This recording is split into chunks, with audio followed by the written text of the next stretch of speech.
శరణాగతి అన్న మాటకు అర్థం ఏమిటో తెలుసా? మీ బలహీనతని భగవంతుడి దగ్గర చెప్పడం. అందుకే మీరు ఎప్పుడైనా శరణాగతి చదవండి. రుక్మిణీదేవి శరణాగతి తన బలహీనత చెప్తుంది. గజేంద్ర మోక్షణం శరణాగతి తన బలహీనత చెప్తాడు.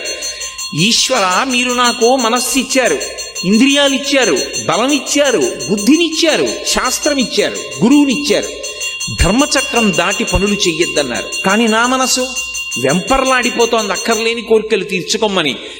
ఈశ్వర, నన్ను నేను నిగ్రహించుకోలేకపోతున్నాను, నా మనసును నేను వశం చేసుకోలేకపోతున్నాను, నేను దానికి లొంగిపోతున్నాను, తప్పులు చేస్తున్నాను, మీరే నన్ను ధర్మంలో నిలబడేటట్టు చెయ్యండి, ఇక నన్ను నేను నిగ్రహించుకోలేకపోతున్నాను అని ఉన్న మాట ఉన్నట్టు ఈశ్వరుడి దగ్గర చెప్పాలి.